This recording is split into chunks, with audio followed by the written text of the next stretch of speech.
Nicole Liala and Diego Bandido. Ang kwento. Mula sa mahiwagang Burnay. Mula sa mahiwagang Burnay.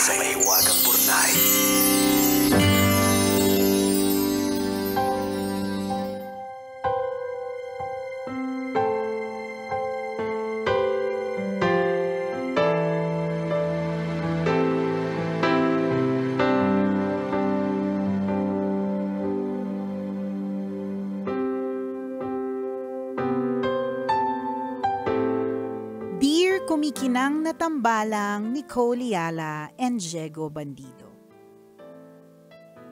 Itago niyo na lang po ako sa pangalang Nick, isang OFW dito sa Japan. Lagi ko po kayong pinakikinggan habang nagtatrabaho, and to be honest, malaking ginhawa ang dulot ng programa ninyo. Nakakawala ng pagod at stress. Patunayan mo. Palapad ka naman dyan. Alam mo naman dito sa Pilipinas, lapad-lapad, sagot sa kahirapan. Sumulat po ako para ibahagi sa inyo ang isang pangyayari sa buhay ko kamakailan. Nais ko po sanang humingi ng payo at sana po ay mabasa ang sulat kong ito, lalong-lalo na sa podcast ninyo. Kung may lapad. Oo, depende. Rekta na. Oo, gaganda. Depende yung payo. Correct. Depende sa amount. Charet. Ganito po kasi, 2020 nang makilala ko po ang isang AFAM sa isang dating app. Isang taon kaming nag-usap at hindi ko naiwasang magkagusto sa kanya. Naging maharot na yung usapan pero hindi ako umasa kasi una pa lang, hindi daw niya sure kung kaya niya ang LDR. Nawalan kami ng komunikasyon at doon ko nalaman na may girlfriend na pala siya. Nasaktan ako pero pinili kong hindi na lang siya kontakin. Last year, nag-message ulit. Halos isang taon ulit kaming nag-usap. And last month, pumunta siya kasama ang ilang mga kaibigan dito sa Japan.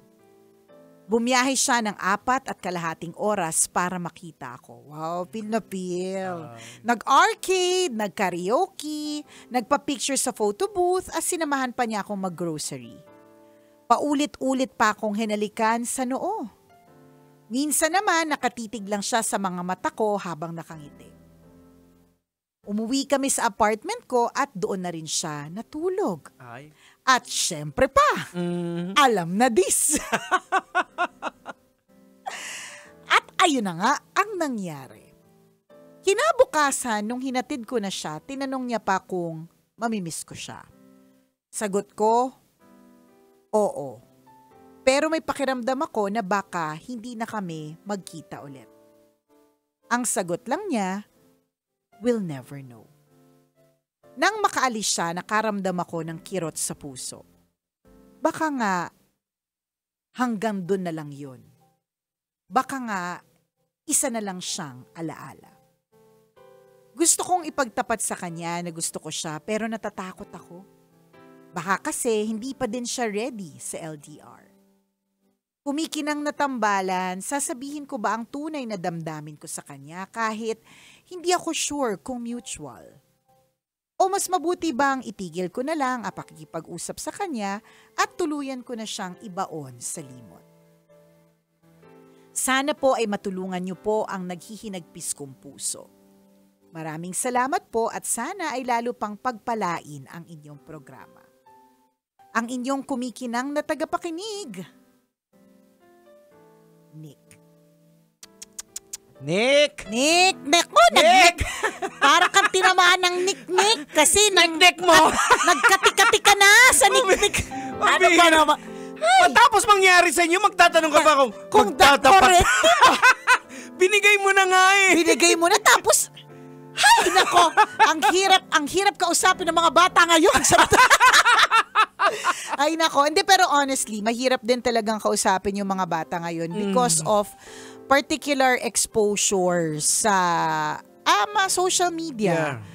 'Di ba nga natandaan mo yung friend ko, na, ito, sabi ng friend ko, na problema siya sa anak niya. Tapos di ba, yung friend kong yun, sinend ko sa iyo yung convo.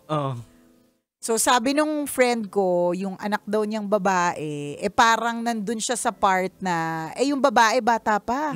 Parang mga, di ko sure kung 11 or 12 years old. Parang nag-express yung anak niyang babae ng na normal lang daw talaga ang mga same gender relationships. Ganon, parang ganon. So, syempre, yung babae, yung friend ko, naloka!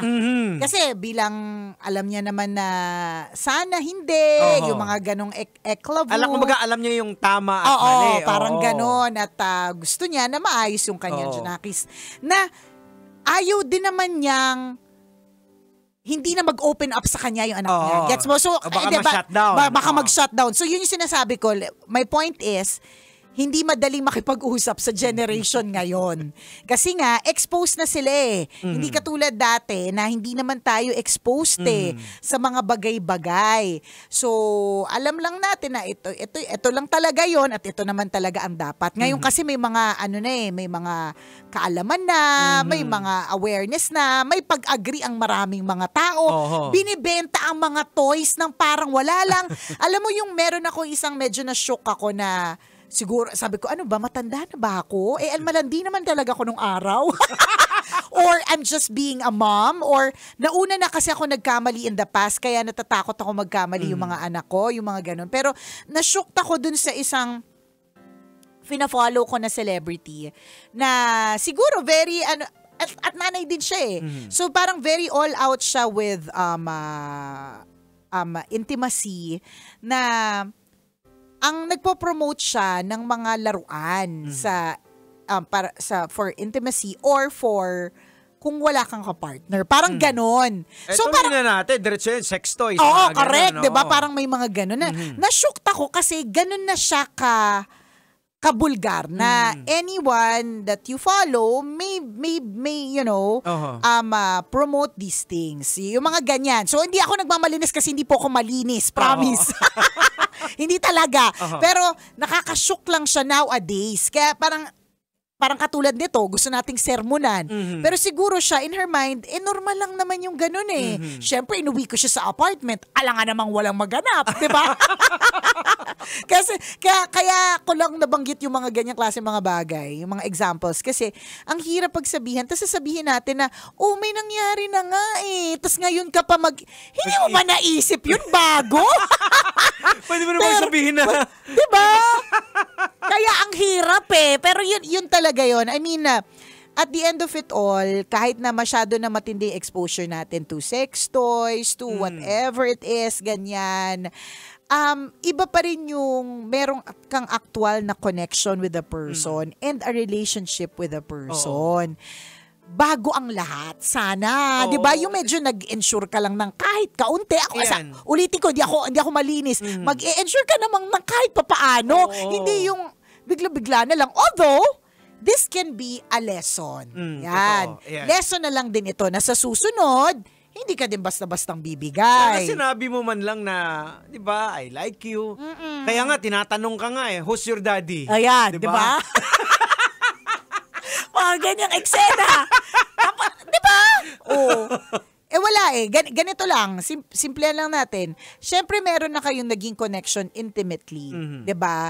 So, I think, it's but right lang din naman na malaman niya na hindi ka naman din ganong klaseng girl na wala lang ang mga bagay-bagay.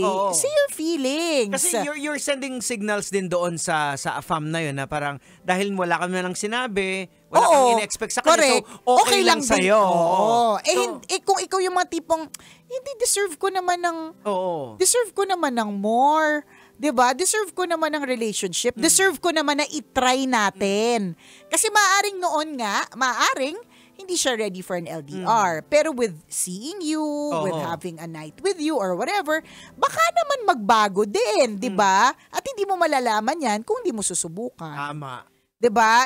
Ano na siya I think ang culture niya western. Hindi Oo. na yan yung parang maloka sa'yo na parang nauna pa itong magtanong. Hindi na maloloka yun kasi may nagganap na nga sa inyo. And then saka sanay na sila sa mga one sa mga night stand. ganyan. Mga Oo. So dapat ikaw sana in-assure mo rin din binigyan mo rin din ng value yung sarili mo before you engage in that kind of situation. Pero wala na tayong magagawa. Oo. Natikman mo na Masarap ba, girl?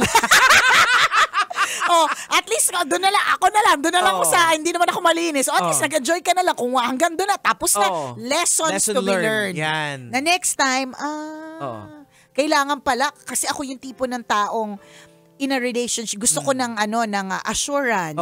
Gusto ko ng companion, gusto ko ng label na in a relationship. So, bago ako mag-decide to be physical, medyo din muna ako, mag-iisip-isip, Tama. ganon. Kaya, next time. Huwag ka magpanik-niking. Agad-agad. Huwag ka papahalik sa ulo. Kaya nga. Sa ulo, inuwi mo ka Kaya sa nga apartment Ito naman. Kaloka ka. Hinalikan ka nga sa ulo bilang paggalang Ikaw naman may pag-invite sa apartment. Nakakalorkay ka, Nick. Yan. So, again, sa mga ganitong bagay, ako nalulungkot lang din talaga ako na inayaan mo mangyari yun. Tapos, wala. Mahirap nga silang sabihan na ngayon. Kasi yan ang exposure nila 'Di ba? Parang, ito talaga yung mga toys na yan, Jegs. Talagang naluloka talaga ako dyan. Halimbawa, merong isa, may nakita ko. Parang video siya, very short. Inulit-ulit ko nga kasi hindi ko naintindihan yung sinabi niya. So parang ang sabi niya dun sa caption, single ako, akala nila malungkot ako. Basta lang siya, few seconds. Tapos, nagpan yung camera, tapos bumalik sa kanya. So sabi ko, ano yun? Hindi ko naiintindihan. So, inulit ko. Tapos linomo ko. Nag-screenshot pa nga ako para maintindihan ko. Tapos, yung pala, single ako, akala nila malungkot ako. Tapos yun, pinana mabilis, tapos binalik sa kanya. So kapag ka nakita mo yung ang dami, Jigs! Iba't ibang sukat. Iba't ibang kulay. Yun yung dati yung collection mo sa opisina. Ay, hindi! Nasunog lang Nasunog po siya. Bigay lang po yon ng wedding library, ganyan. Diba? So, gano'n na siya, na parang anyone can just post about it and as if it is a normal thing. Ganyan. Well, pag lonely ka talaga, especially sa ganyan, diba, OFW si Nick, you're looking for someone na nandyan sa'yo, dadamay sa'yo.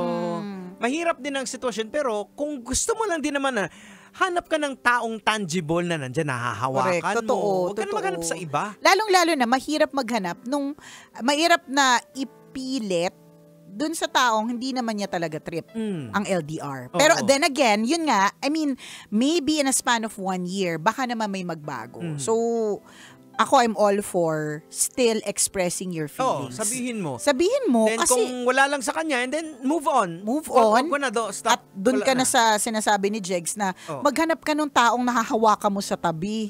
Yung kapag ka gusto mo lang umiyak, meron ka maiiyakan at meron ka matutuluan ng luha. Tama. Yan, yung ganon. Tama. Always, lessons to be learned. Sabi nga, there are no mistakes but only lessons to be learned. Ayan. Okay lang yan, Nick. Oo. Ano naman yata si Afam Happy ka naman yata si Afam.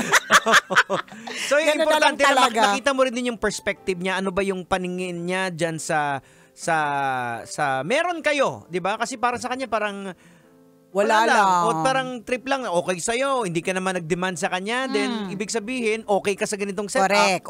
Di ba? Then next time, kung trip niya pumunta ng Japan, punta Tama. sa'yo, then uwi. Ikaw, ganun na naman. Wala siyang responsibility against sa'yo. Correct. Diba? Kasi hindi mo naman sinabi. You never demanded Correct. anything. Wala. Correct. Oh. Hindi ka rin nag-push ng anything na hindi mo rin. Ang pre-project mo sa kanya, pag hindi mo siya minessage pag hindi ka nag-express ng nararamdaman, ang pino-project mo sa kanya is, okay lang. I'm a one-night stand kind of girl. Parang, Diba? I like doing that. Correct. Next Walang time you go. feelings involved. Correct. Yan. Or kung halimbawa, kung mag-overthink si kuya, if ever, iisipin niya, okay, so kung sino lang yung makasama nito sa grocery, iuwi niya sa apartment. Diba?